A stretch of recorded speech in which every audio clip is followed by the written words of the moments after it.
예수님이 공적인 생애를 시작하시면서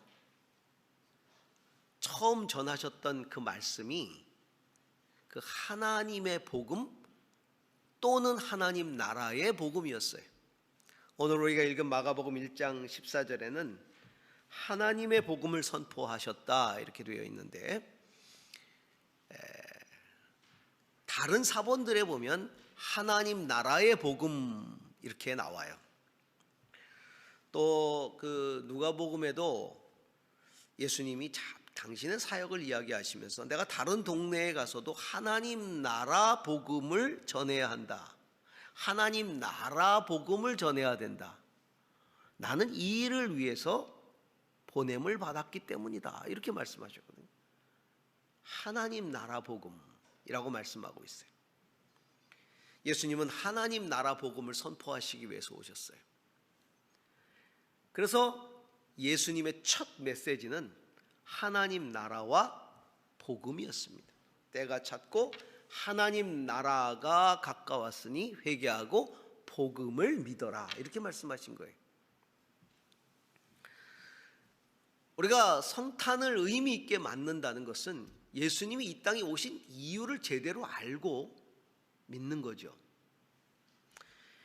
의미 있는 성탄은 예수님과 함께 보내는 성탄, 예수님을 맞이하는 성탄이고, 그 예수님을 통하여 임한 하나님 나라를 맞이하는 게 의미 있는 성탄이에요.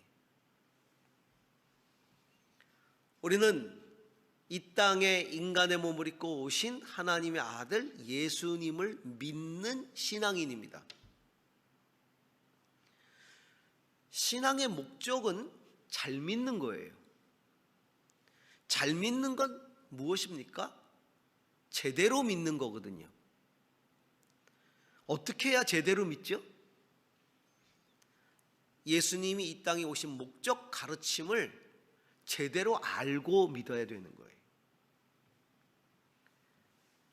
예수님의 가르침 가운데 우리가 그 가르침을 믿음으로 붙들고 헌신해야 될 사명의 핵심을 우리는 지상명령 이렇게 부르잖아요. 주님은 돌아가시기 전에, 하늘로 가시기 전에 너희는 가서 모든 족속으로 제자를 삼아 아버지와 아들과 성령의 이름으로 세례를 주고 내가 너에게 분부한 모든 것을 가르쳐 지키게 하라. 내가 너희에게 분부한 모든 것, 그것을 가르쳐서 지키게 하라고 우리에게 명령하셨어요. 마지막으로 부탁하신 말씀이죠. 그러면 내가 너에게 가르쳐 준 그것들, 내가 너에게 준 그것, 너에게 분부한 그것, 그 가르침의 핵심이 뭡니까? 예수님의 가르침의 핵심, 그것은 복음이에요. 하나님 나라로 이끌어주는 복음, 영생으로 이끌어주는 복음, 하나님 나라 복음. 그래서 예수님이 나는 이 하나님 나라 복음을 위해서 이 땅에 보냄받았다 이렇게 말씀하신 거예요. 예수님 가르침의 핵심이 하나님 나라 복음이에요. 오늘 말씀도 때가 찼다, 하나님 나라가 가까이 왔다, 회개하여라, 복음을 믿어라 이렇게 말씀하고 있죠. 주님의 가르침은 하나님의 나라가 가까웠으니까 믿음으로 하나님의 나라를 맞이하라, 이게 예수님의 첫 가르침이셨어요. 그렇기 때문에 믿음으로 성탄을 맞이한다는 것은 예수님을 통해 이 땅에 임한 하나님의 나라를 맞이하는 것, 그 맞이할 준비를 하는 것, 이게 성탄을 제대로 맞이하는 거죠. 자, 금년에 또 성탄이 또 다가오죠. 우리는 믿음으로 하나님의 나라를 맞이해야 되는데 어떻게 맞이할까요? 오늘 말씀은 우리에게 그것을 몇 가지로 이야기해 주고 있어요. 그 첫 번째가 뭐냐면 때를 분별하라는 거예요. 하나님의 나라를 제대로 맞이하려면 때를 분별하라. 하나님의 나라를 맞이하기 위해 하나님 나라의 때를 분별해야 된다. 예수님의 첫 메시지가 뭐예요? 때가 찼다. 이거 때가 되었다.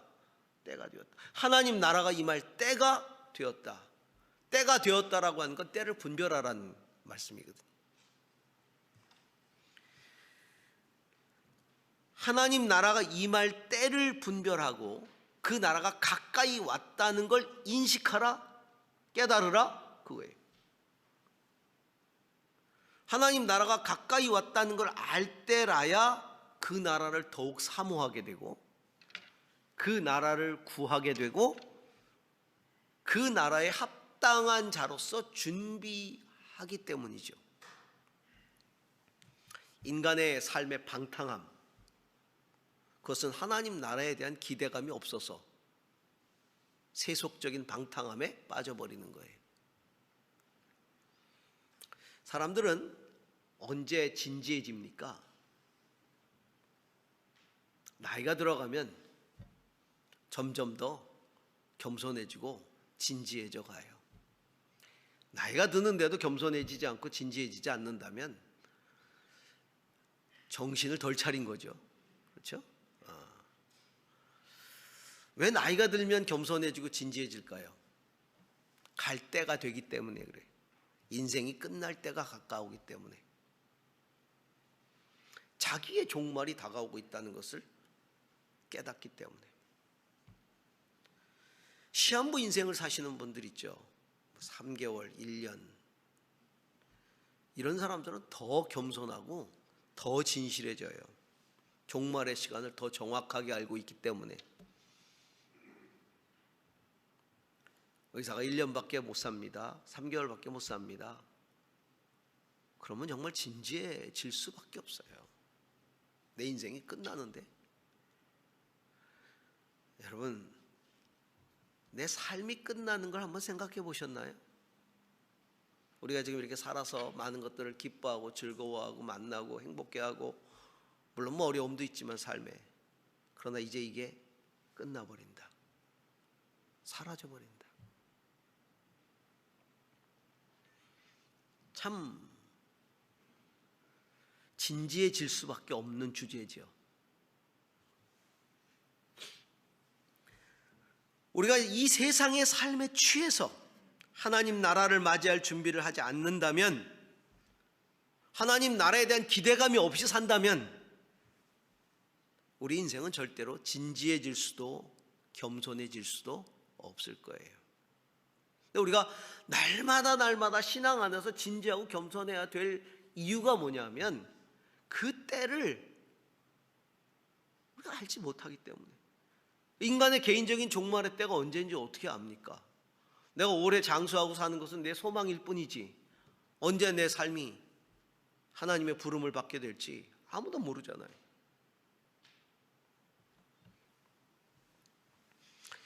예수님은 세상 사람들이 메시아를 기다리고 메시아를 통해서 하나님 나라가 이루어지기를 그렇게 기다렸는데, 이스라엘 백성들은 오랜 시간 동안 메시아를 기다려왔고 하나님 나라를 기다려왔던 백성들인데, 그렇게 기다리면서도 그들의 삶은 세상에 취해 있고 욕망에 취해 있고 그렇게 살아가는 모습이 예수님은 너무 안타까운 거예요. 그러니까 때가 찼다라고 말하면서 회개하라고 말씀하신 것이잖아요. 기다린다면서, 사모한다면서 삶은 온통 세상과 죄악에 취해 있는 그들의 모습, 종교 생활은 하지만 신앙이 없는 그들의 모습. 그래서 정작 메시아가 이 땅에 오시고 하나님의 나라가 이미 예수님을 통해 들어오기 시작했음에도 불구하고 그것을 깨닫지 못하고 살아가는 사람들에게 예수님은 때가 찼고 하나님 나라가 가까이 왔다 라고 선포하시는 거죠. 전도서를 쓴 기자, 요즘 우리가 전도서를 묵상하고 있잖아요. 생명의 삶으로 새벽마다. 모든 일에는 다 때가 있다 라고 이야기합니다. 그 세상에서 일어나는 일마다 알맞은 때가 다 있다. 그 때를 분별하는 게 지혜다 이렇게 말하고 있잖아요. 때를 분별해서 그것을 해야 될 때 그것을 하는 게 지혜다. 그렇기 때문에 바울 사도는 세월을 아끼라, 때가 악하니라 이렇게 말한 거예요. 그러니까 때를 분별하고 바르게 분별하고 그 때에 합당한 하나님의 시간을 살아가라, 그 얘기거든요. 시간을 하나님의 시간으로 건져내라, 구원해내라, 그런 뜻이거든요. 하나님의 사건을 일으키라, 그런 뜻이. 하나님의 사건을 일으키라.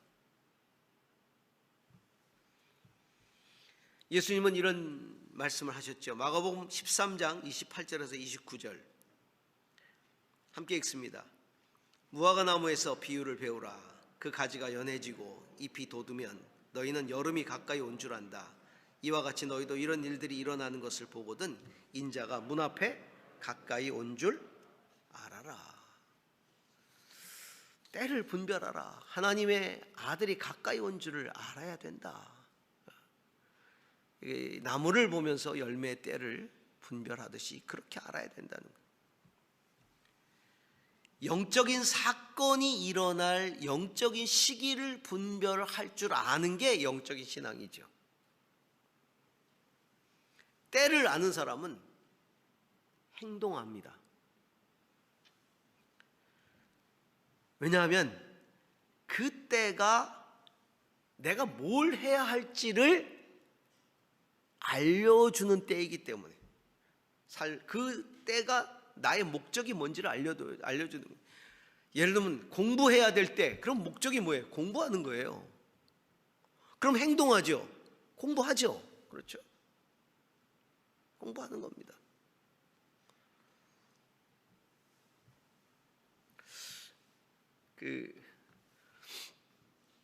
TV에 이번에 수능 만점 맞은 애 2명이 나와가지고 이야기를 대담을 하는데, 수능 만점 대단하지 않습니까?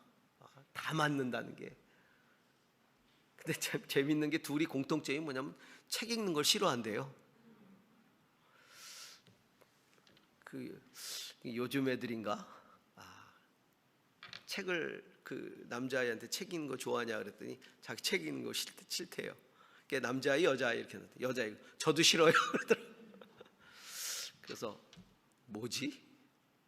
책 읽는 걸 싫어하다니. 저는 이것을 이렇게 받아들였어요. 책 읽는 건 싫어하는데 교과서 읽는 건 좋아하는구나.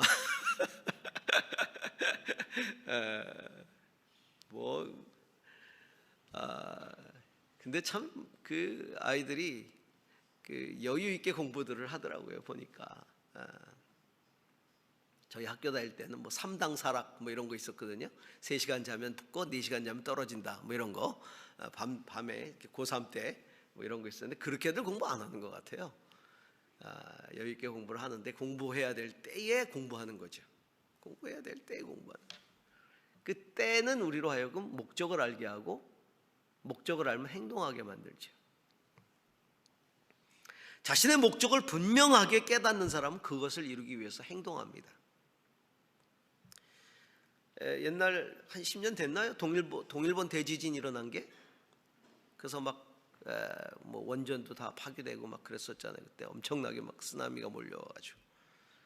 그때 한 어부가 그 해일의 징조를 깨달았다고 합니다. 이게 이제 뉴스에도 나오고 그랬었는데, 그래가지고 그 조상들이 그렇게 얘기를 했대요.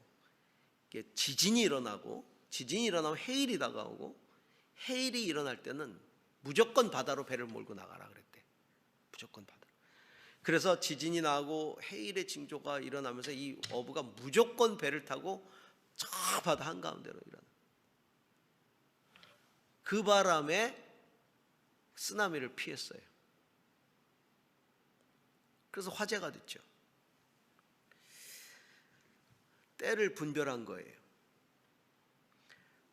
하나님 나라가 임할 때가 되었다는 걸 아는 사람은 하나님 나라라는 목적을 위해서 행동하기 시작하죠. 지금은 이미 예수 그리스도를 통해 하나님의 나라가 이 땅에 임하기 시작했던 때죠. 지금 그때부터 시작해서 지금까지 하나님의 나라가 계속해서 진군하고 있는 때예요. 예수 그리스도로 말미암은 구원의 때가 우리에게 다가왔고, 또 이미 심판의 때도 이르렀어요. 왜냐하면 성경에는 예수 그리스도를 그들이 믿지 아니함으로 그들은 이미 심판을 받았다라고 말하고 있기 때문에 믿지 않는 그 자체가 심판이라는 거예요.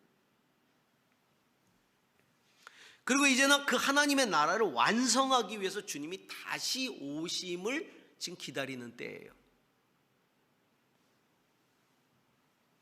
우리 개인들 한 사람 한 사람 주님이 우리를 부르셔서 구원하시고 하나님의 나라의 완성을 기다리게 하는 이 때를 우리는 헛되이 보내서는 안 됩니다. 요한계시록 3장 20절에 우리가 잘 아는 말씀 있죠. 보아라, 내가 문 밖에 서서 문을 두드리고 있다. 누구든지 내 음성을 듣고 문을 열면 나는 그에게로 들어가서 그와 함께 먹고 그는 나와 함께 먹을 것이다. 문을 두드리시는 그 때를 우리는 놓쳐서는 안 되는 거예요. 고린도후서 6장 2절 같이 한번 읽어볼까요? 하나님께서 말씀하시기를 은혜의 때에 나는 네 말을 들어주었다. 구원의 날에 나는 너를 도와주었다 하셨습니다. 보십시오. 지금이야말로 은혜의 때요, 지금이야말로 구원의 날입니다.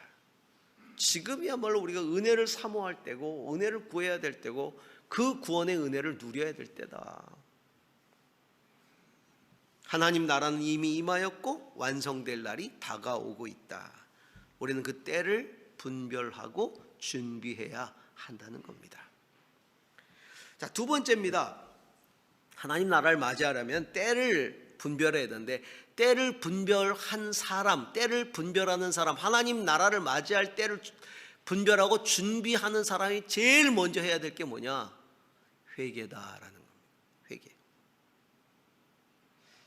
우리가 종말, 개인적인 종말을 맞이할 때 제일 먼저 뭘 하죠? 잘못한 거 다 사죄하잖아요. 미안하다, 잘못했다, 다 회개하잖아요. 하나님 나라를 맞이할 때도 마찬가지. 때가 찼다 말씀하시면서 하나님 나라를 맞이하기 위해서 뭐 해라? 회개하라 라고 말씀하고 있는 거예요. 우리 죄를 뉘우치고 돌이키지 않고서는 절대로 하나님 나라가 우리 안으로 임할 수가 없어요.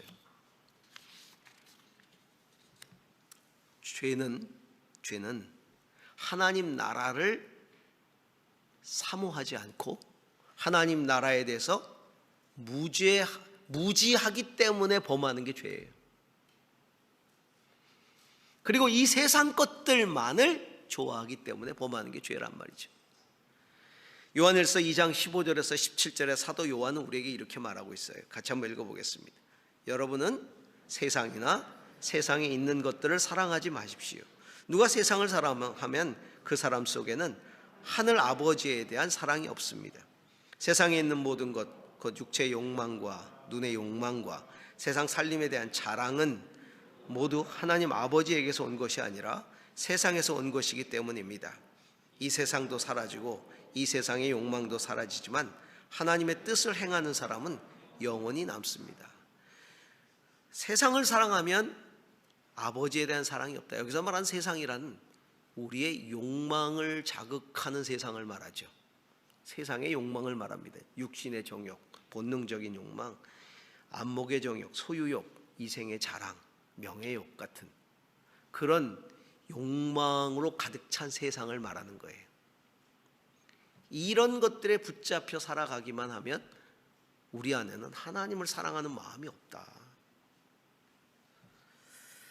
그래서 죄를 짓게 되는 거예요. 그런 욕망을 추구하려고. 하나님 나라는 하나님이 다스리는 나라지. 거룩한 나라죠. 죄를 가지고서는 절대로 들어갈 수가 없는 나라예요. 그래서 회개하라고 말씀하십니다.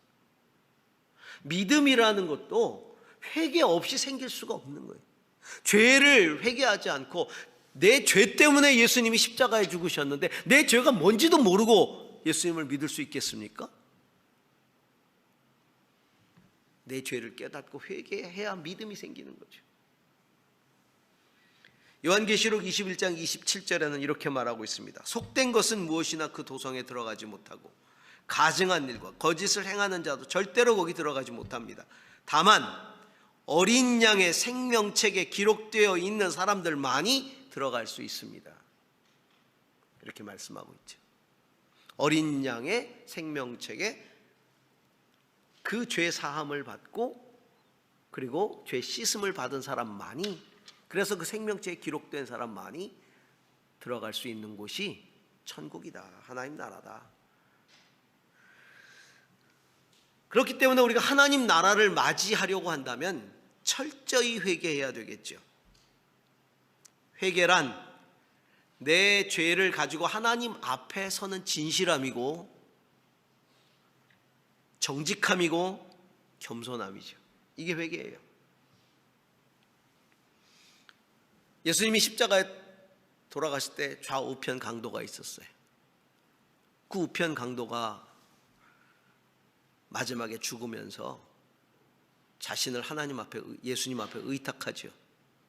당신의 나라 임하실 때 나를 그곳에 있게 해달라고. 그때 예수님이 뭐라고 말씀하세요? 네가 나와 함께 그곳에 있을 것이다. 우리는 이런 생각을 합니다. 아니 평생을 강도 짓을 한 사람을 아니 그 마지막 순간에 한번 회개했다고 그렇게 용서하고 하나님 나라에 들어오게 하시다니 어떻게 이런 일이 있을 수 있나?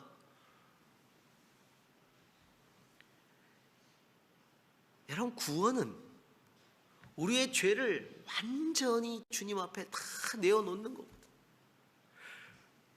주님 앞에 자기 자신을 진실하게 내어놓는 사람을 주님이 받아주시는 게 구원이에요.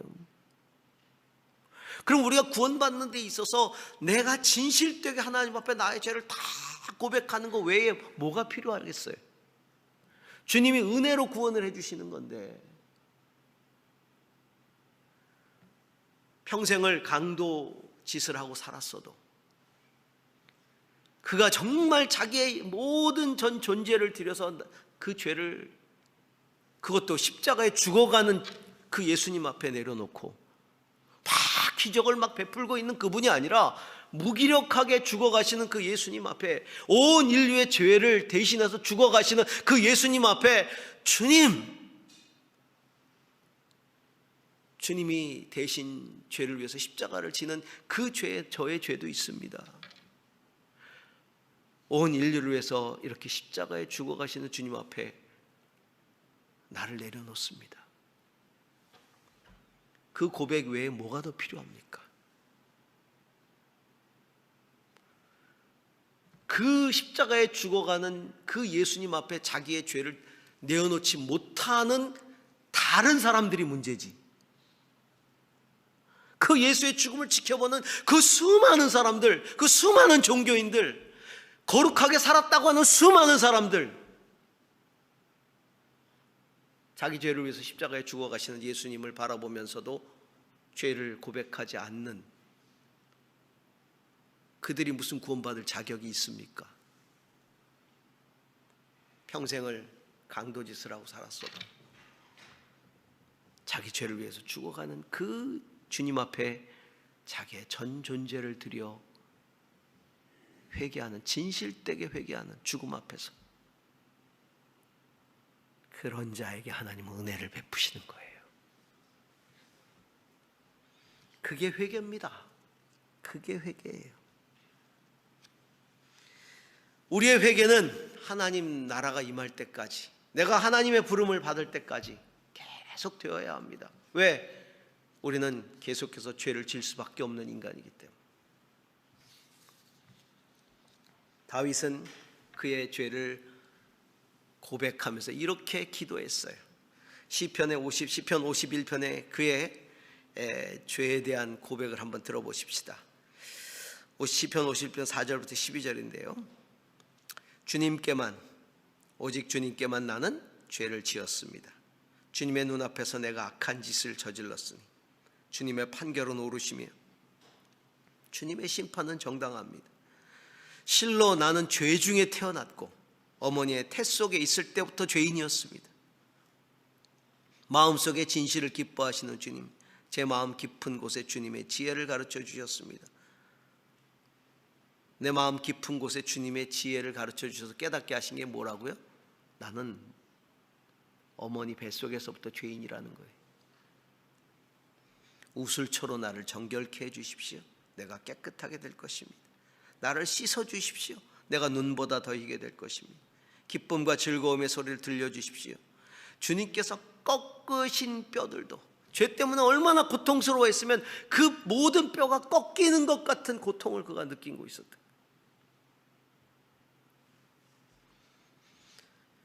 그 꺾으신 뼈들도 기뻐하며 춤출 겁니다. 주님의 눈을 내 죄에서 돌리시고 내 모든 죄악을 없애주십시오. 하나님, 내 속에 깨끗한 마음을 창조하여 주시고 내 속을 견고한 심령으로 새롭게 해주십시오. 주님 앞에서 나를 쫓아내지 마시고 주님의 성령을 나에게서 거두지 말아 주십시오. 주님께서 베푸시는 구원의 기쁨을 내게서 회복시켜 주시고 내가 지탱할 수 있도록 자발적인 마음을 주십시오. 그래요. 주님, 그 구원의 기쁨을 회복시켜 주십시오. 그것을 바라면서 간절히 회개하는 것, 이게 하나님 나라를 사모하는 심정이죠. 그래서 예수님이 때가 찼다, 그 때를 분별하라, 그리고 그 때가 왔다는 것을 내가 깨달으면 회개하라, 이렇게 말씀하고 계십니다. 그리고는 이제 주님께서 그 하나님의 나라를 맞이하기 위해 철저히 회개한 자들은 회개해서 끝나서는 안 되고 하나님의 나라를 받아들이기 위해 복음을 믿어라, 이렇게 말씀합니다. 우리가 하나님 나라를 맞아들이기 위해 가장 중요한 건 복음을 믿는 거예요. 복음을. 회개가 하나님 나라를 향하여 마음을 여는 게 회개라면, 복음은 내 안에 하나님 나라가 임하게 하는 게 복음이에요. 복음이 뭡니까? 예수 그리스도가 복음이에요. 예수 그리스도께서 나의 죄를 대신해서 십자가에 다 죽으시고 그리고는 내 죄를 사하시고 부활하셨다. 이게 복음입니다.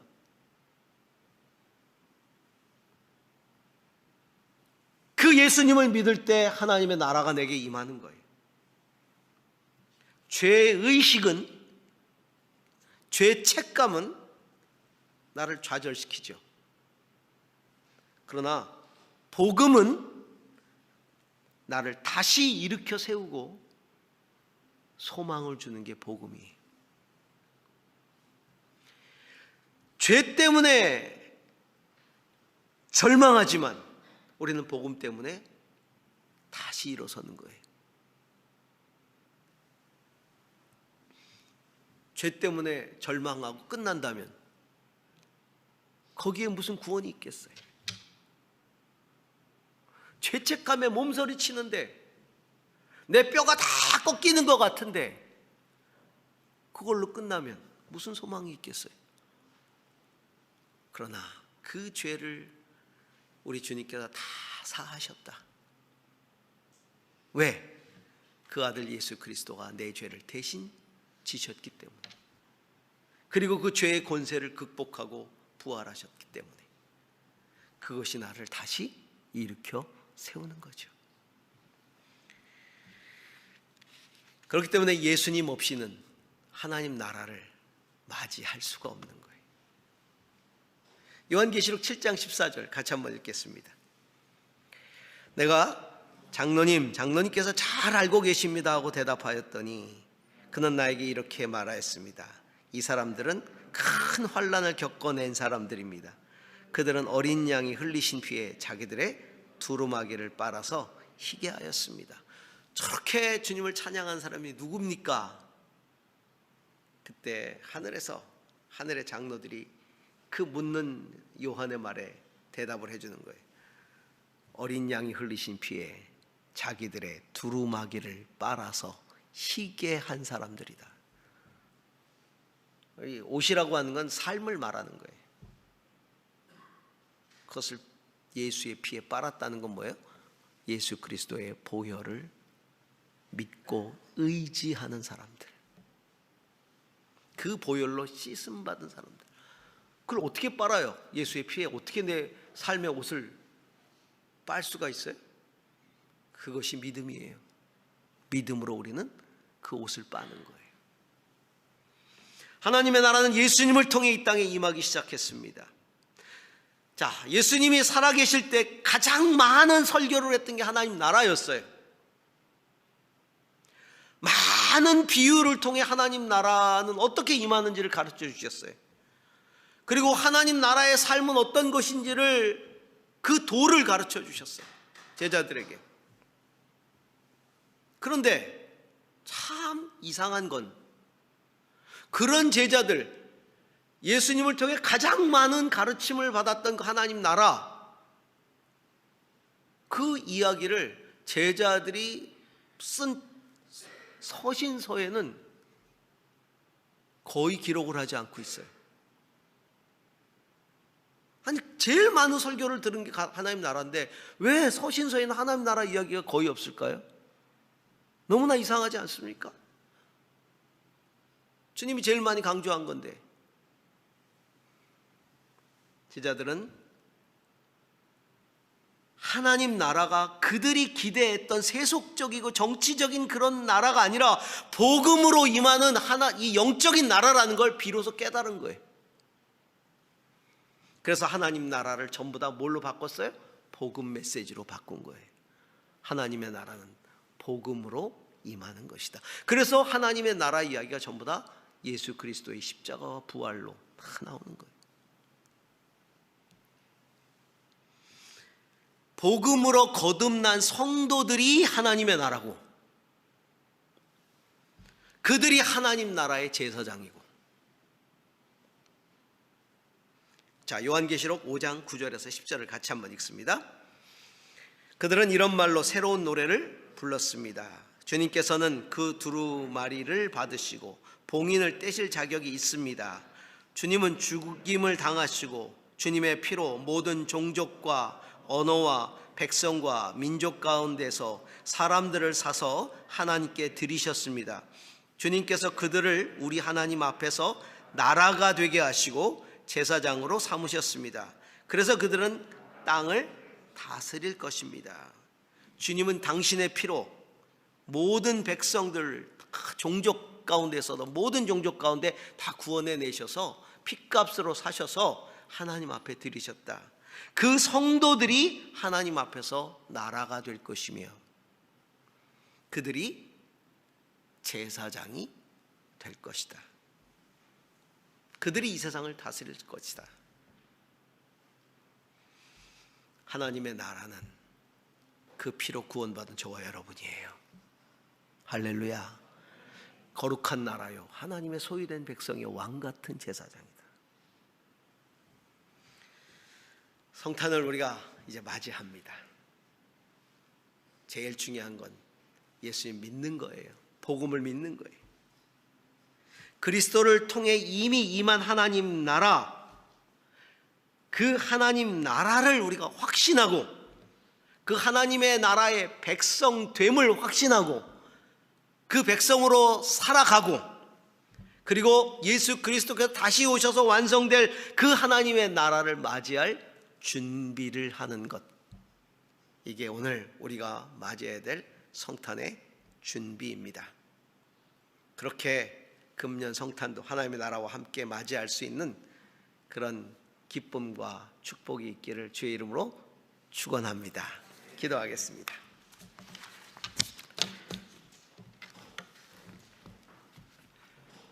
예수 그리스도를 통해 하나님의 나라가 이 땅에 임하게 하시고,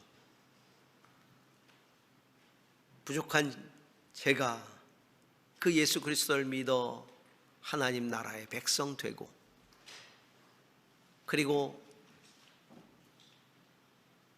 우리 성도가 함께 하나님 나라가 되고 왕같은 제사장이 되게 하셔서 감사합니다. 하나님, 회개하고 복음을 철저히 믿고 그리고 다시 임하실 주님의 때를 준비하는 저희들 모두가 되게 하여 주시고, 그렇게 하나님 나라를 사모하며 맞이하는 성탄이 되게 하옵소서. 예수님 이름으로 기도합니다. 아멘.